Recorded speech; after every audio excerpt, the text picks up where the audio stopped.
Hello बच्चों, कैसे हैं आप सब। मैं आशा करती हूँ कि आप सब स्वस्थ होंगे और खुश होंगे। तो आज हम आपका हिंदी का पाठ नंबर 10 थप रोटी और थप दाल के प्रश्न उत्तर करेंगे। इस वीडियो को देखने के बाद आप पाठ से संबंधित सभी प्रश्नों के उत्तर समझ पाएंगे और बिलोना, घोलना और फेंटना जैसे शब्दों के भी अर्थ समझ पाएंगे। तो देखते हैं हम आज की वीडियो। तो हमारा पहला प्रश्न है, कोई और शीर्षक। शीर्षक मतलब क्या होता है? नाम। जैसे इस नाटक का क्या नाम था? थप रोटी थप दाल। तो इसने क्या पूछा है कि नाटक का नाम थप रोटी थप दाल क्यों है? क्यों है इसका? क्योंकि इसमें बच्चे रोटी और दाल पकाने का अभिनय कर रहे हैं, है ना। सबको पता था ना कि बच्चे इसमें कौन सा खेल खेल रहे थे?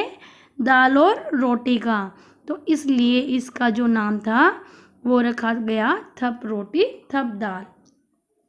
तुम इसे क्या शीर्षक देना चाहोगे? इसका कोई और दूसरा क्या नाम आप देना चाहोगे? तो यहाँ पर मैंने लिखा है, आओ पकाएं रोटी दाल।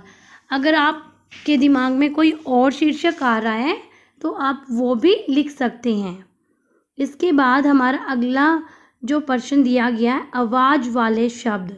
थप रोटी थप दाल। थप शब्द से लगता है कि किसी तरह की आवाज़ है। आवाज़ का मज़ा देने वाले और बहुत से शब्द हैं, जैसे टप, खट। ऐसे ही तुम शब्द भी लिखो। तो जैसे आपने देखा, थप क्या है? एक आवाज़ का शब्द लग रहा है, जैसे किसी चीज़ की आवाज़ है। तो ऐसे और कौन कौन से शब्द हैं? जैसे पट, चट, खर, घर। ये सब क्या है? ऐसा लगता है ना जैसे आवाज़ वाले शब्द हैं। जैसे पट से कोई चीज़ गिरना, खर खर करना, ये भी एक आवाज़ है। घर घर, चट चट की आवाज़ आती है हमें। तो ये ऐसे शब्द हैं जो कि आवाज़ से संबंधित हैं। इसके आगे लिखा है, कौन कौन से खेल। तो इस नाटक में बच्चे जो है रोटी बनाने का खेल खेलते हैं। तुम अपने साथियों के साथ कौन कौन से खेल खेलते हो, उनके नाम लिखो। तो मैंने यहाँ पर जो नाम लिखे हैं, आप इसके अलावा और नाम भी लिख सकते हैं। जैसे मैंने लिखा है कबड्डी, खो खो, क्रिकेट, पकड़म पकड़ाई, बैडमिंटन, आँख मिचोले, फुटबॉल, कैरम बोर्ड, और भी आप बहुत से खेल खेलते होंगे, तो आप उनके नाम भी यहाँ पर लिख सकते हैं। इससे अगला प्रश्न है, सोच कर बताओ। ये जो प्रश्न दिए गए हैं यहाँ पर बेटा, ये नाटक से संबंधित है। नाटक में जो कहानी थी उससे संबंधित हैं। तो यहाँ पर पहला प्रश्न है, नीना चुन्नू और टिंकू से ही दाल क्यों बनवाना चाहती थी? तो उन दोनों से ही दाल क्यों बनवाना चाहती थी? देखते हैं। नीना चुन्नू और टिंकू से ही दाल इसलिए बनवाना चाहती होगी क्योंकि उसे पता था ये लड़के हैं और इन्हें दाल बनाना तो दूर, आग जलाना भी नहीं आता होगा। उन्हें यही लग रहा था ना कि इनसे तो आग भी नहीं जल पाएगी। इनसे दाल बनवाकर वह उन्हें परेशान करना चाहती थी और उनका मजाक उड़ाना चाहती थी। तो उनको लग रहा था कि इनको दाल बनानी नहीं आती। इसके बाद अगला प्रश्न है, बच्चों ने खाने पीने की चीज़ें छीके में क्यों रखी? तो छीके में क्यों रखी उन्होंने? छीके में उन्होंने इसलिए रखी थी ताकि उन्हें कोई चुरा ना ले या बिल्ली ना खा ले। इसके बाद है, चुन्नू ने दाल को पहले खट्टा और फिर मीठा क्यों बताया?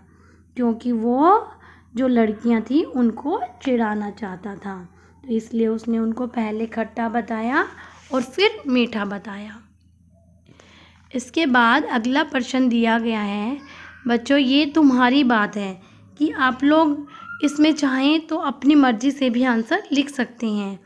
तुम्हारे घर में खाना कौन बनाता है? कौन बनाता है घर में खाना? या तो मम्मी बनाती होंगी, दादा बनाते हों, दादी बनाती होंगी, दादा भी बना सकते हैं, पापा भी, दीदी भी। तो यहाँ पर मैंने 3 के नाम लिखे हैं कि खाना कौन कौन बनाता होगा। मम्मी, दादी और पापा। तो तुम खाना बनाने में क्या मदद करते हो? तो आप लोग क्या खाना बनाने में उनकी मदद करते हो? तो किस किस चीज़ में आप मदद कर सकते हो? अगर आप लोग मदद नहीं करते तो अब आगे से सभी बच्चों को मम्मा पापा की और दादी की घर के काम में भी थोड़ी बहुत हेल्प करानी है। जैसे आप लोग सब्जी धो सकते हैं, सलाद को काट सकते हैं, लेकिन ध्यान से आपकी उंगली ना कटे, और खाना भी परोस सकते हैं। ठीक है। और आप इसमें और भी अपने काम लिख सकते हैं। मैं क्या मदद करता हूँ, आप जो जो मदद करते हैं, जैसे कुछ बच्चे सलाद काटते होंगे, कुछ सब्जी धोते होंगे, कोई खाना लगाता होगा, या फिर कोई बच्चा आटा भी गूंद देता होगा, है ना।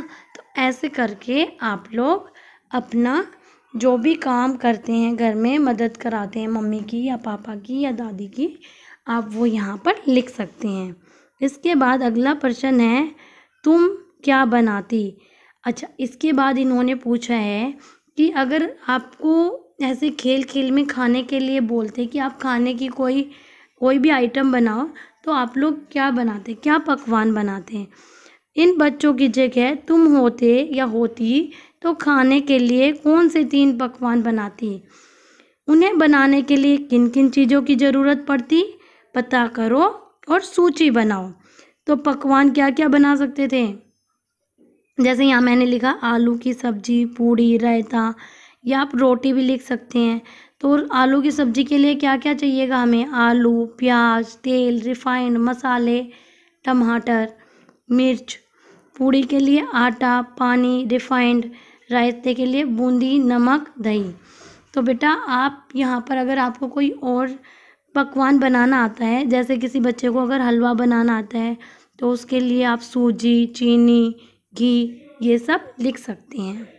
इसके बाद अगला प्रश्न है कि इन्हीं 2-2 चीज़ों के नाम बताओ जिन्हें भिगोते, घोलते और फेंटते हैं। तो बेटा पहले तो आपको पता होना चाहिए भिगोना क्या होता है। भिगोना क्या होता है, जिसको हम रई डाल के या फिर कोई हाथ की ही रई लेके जिसको हम भिगोते हैं। जैसे हम दही को भिगोते हैं, कई लोग दाल को भी बहुत पतली सूप जैसी बनाने के चक्कर में उसको भी भिगो लेते हैं। घोलते क्या क्या है, दूध में चीनी घोलते हैं, पानी में नमक घोलते हैं अगर हमें शिकंजी बनानी है तो। फेंटते हैं, जैसे बेसन की अगर हमें पकौड़ियाँ बनानी है तो क्या करते हैं, पानी के साथ हम बेसन को फेंटते हैं। और शहद में भी दालचीनी का पाउडर जो है वो फेंट कर खाते हैं। तो सभी बच्चे ध्यान से वीडियो को सुनेंगे और इसको समझेंगे। थैंक यू बच्चों, बाय।